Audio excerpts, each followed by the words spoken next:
but it has been bastardized about the people who are hurting our most important ally in the Middle East. Excellent response, thank you. Let's move to where it all began on a year ago, October 7th, Gaza.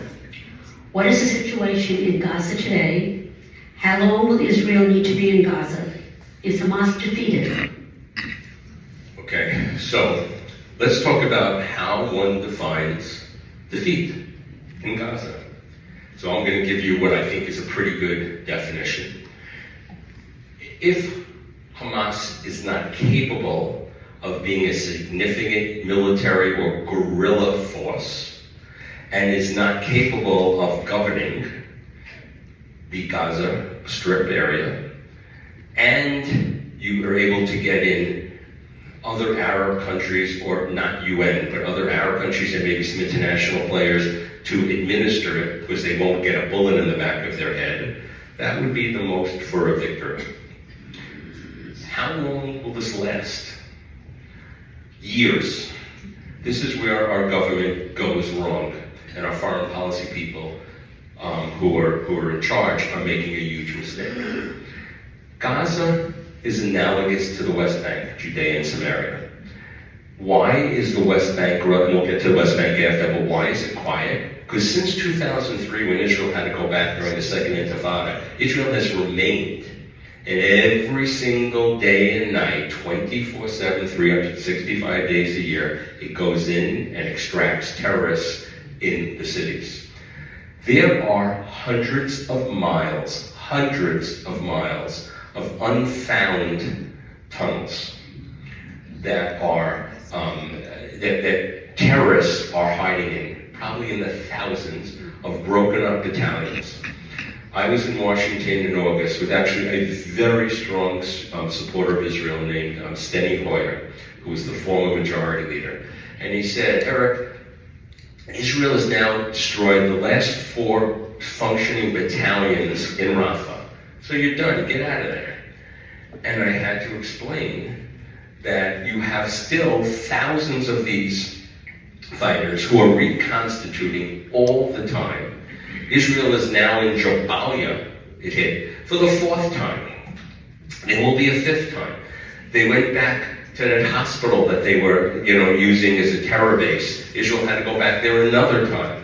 Israel struck yesterday a mosque in UNRWA center because the terrorists were using it. Not according, if you listen to BBC. All they said was fact, but not in context. Israel struck a mosque in a humanitarian UNRWA center, harboring displaced civilians who Israel forced to move. Not the fact in context that it was filled with terrorists who embed themselves with the civilians. So the best thing our country could do is say, we are in favor of standing with Israel. We know they're a moral army. We know that they're the canary in the coal mine for the West. And that we, of course, will watch to make sure that they don't get loose in their counterattacks, and we'll be there, but we will not micromanage them. And that we will let them finish the job because that job is in our interests. And just go another 1 degree separation. You still read today that Israel is stopping humanitarian aid going into Gaza. Is there food insecurity in Gaza? Yes. But why is it there? Not the beginning and the end. So I did an investigative piece for The Hill. And just to give you an idea, Israel was getting plenty of food in. They were getting the equivalent of 2,700 calories per day per person for the 2 million plus people there. So why was it not getting around? Number 1, Israel would put it on the other side of the border of Kerem Shalom being the biggest one, now Erez, and it wasn't being picked up. They're called sleeping trucks. The day I was there in April, I think, there was 70 trucks with the stuff rotting in there. And in July, there were over 1,000. Why wasn't it getting around? Number 1, the UN, UNRWA, and other agencies never really developed the capacity. And to their defense, They were being attacked by gangs and criminals and Hamas and Palestinian Islamic Jihad all the time, who's reselling it and making tens upon tens of millions of dollars of what was going on. I told this to the National Security Advisor in Congress, of one of the most powerful people, and told me, you can't say that. I said, I'm telling you a fact in context. He says, you can't. When a woman hears, this is what she told me, when a woman hears 2,700 calories per day, you're getting fat. We know these people aren't getting fat. I said, I'm not saying that. I'm not saying there's not food insecurity, but you have to say, at least equally, when you know there are things over the other side that are rotting there, that it is not all Israel's fault. That's a nice, convenient thing, to say Israel is starving the population. But it's not. I knew Israeli policy going back 4 or 5 months at least, and even before, was to flood the Gaza Strip with food, because it was counterproductive diplomatically to do anything less. So Gaza is going to fester, and it will fester much longer if we really don't let the Israelis do what they need to do. Israel has moved out most of its troops. At one point before the North got hot, it had more troops in the West Bank than it had in Gaza, just to show how that place is. And by the way, if you want to know who is arming and giving the monies to the West Bank, Iran. It all gets back to Iran. Thank you. Let's move on. Let's move to the north and Iran's most important proxy, Hezbollah. What is Israel's endgame with Hezbollah? So you're dealing with a totally different entity here. You're dealing with a sovereign state of Lebanon that is a failed state that is under the thumb of Hezbollah, which is in the government, and is so much more powerful than the impotent Lebanese armed forces, which many times the Lebanese armed forces are complicit in working with Hezbollah. To think the Lebanese armed forces are helpful is to be blind. Just like it's blind to think that you have 10,000 UNIFIL, United Nations forces, that have been there since 2006, who have stopped 0 of the 150,000 to 200,000 missiles that Iran has gotten to Hezbollah. So the idea in the north that you can control this the same way as you're doing with Hamas is a mistake. So if Lebanon is a real state, let's break this down. I said to you before that something called Tawilid al-Faqih, guardianship of the jurist. Hezbollah, Shiite Arabs follow the exact orders of the Shiite Persians in Tehran. Hezbollah can make tactical decisions, but on the major strategic decisions, it will not go out of the way. So you're now dealing with literally divisions of the Iranian Republican Revolutionary Guards who are in Lebanon. You have Lebanon as a complex place where you have a Christian president, a Shiite head of the parliament, a Sunni prime minister. You have a large Druze population there that basically don't necessarily love or work with one another, but the Shiites are in total control.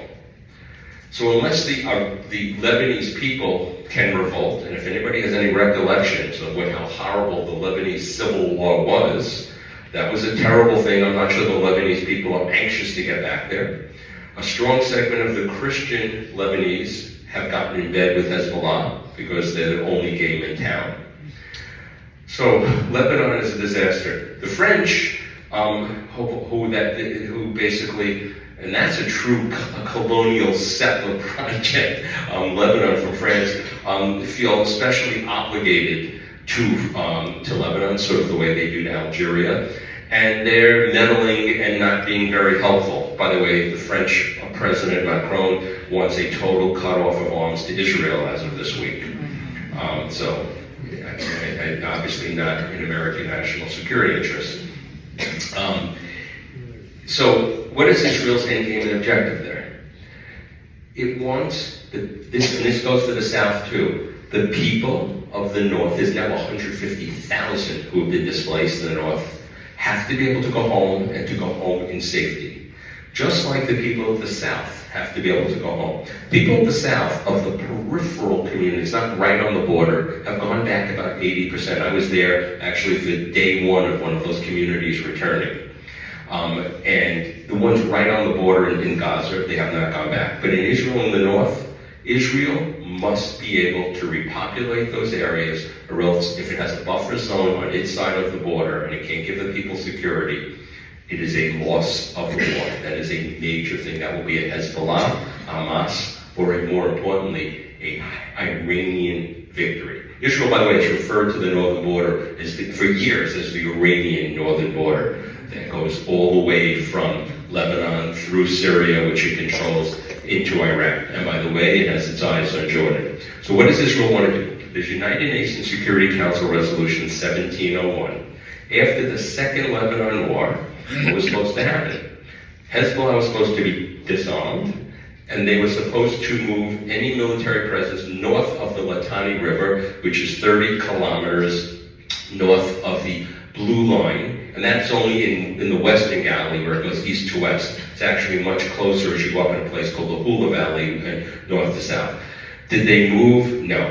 What did I see? I can give you an example. I went into one of the Hezbollah tunnels that was found in around 2018 that was 20 stories deep, half-mile long, that went into Israel, that had air conditioning systems, concrete stairs that could have massed hundreds of Radwan terrorists into Israel in minutes. So that's what they did. And where is a lot of the money coming from? Iran. So you think about it, you know, after the Iran nuclear deal, we immediately gave $1.7 billion in cash, and there's been probably $100 billion in sanctions that were withdrawn. And what did they do with that money? Hamas, Hezbollah, terrorizing their own people, the Houthis, closing the Red Sea, another thing. All these things, this is so many layers, but they all lead back to one address. So what does Israel want to do? Return its citizens to the northern border. Here's the real question. Say Israel has a major ground invasion. Maybe it cleans out southern Lebanon. It controlled southern Lebanon from 1982 to 2000 and left. Israel's losing 11, 12 soldiers a year, horrible. But if you go back in retrospect and you think, would it have been better in retrospect for Israel not to have sustained 10 soldiers being killed every year, and there's others injured, which I can tell you, I've spent time in Soroka Hospital with my medical background, what war injuries are. I'm not minimizing any of this. As opposed to letting Hezbollah have turned that place into a major launching pad. The same question could be asked about 2005 and Israel's disengagement. Would they do that again? Would Israel release 1,100 prisoners, including Sinwar, for one captured soldier? I leave these questions open, but in retrospect, if you could be a Monday morning quarterback, when I've used that in Israel, I don't get it. Israel has not made always necessarily the best choices, and we have supported them in some of their worst choices. Question 5. Carol, question 5.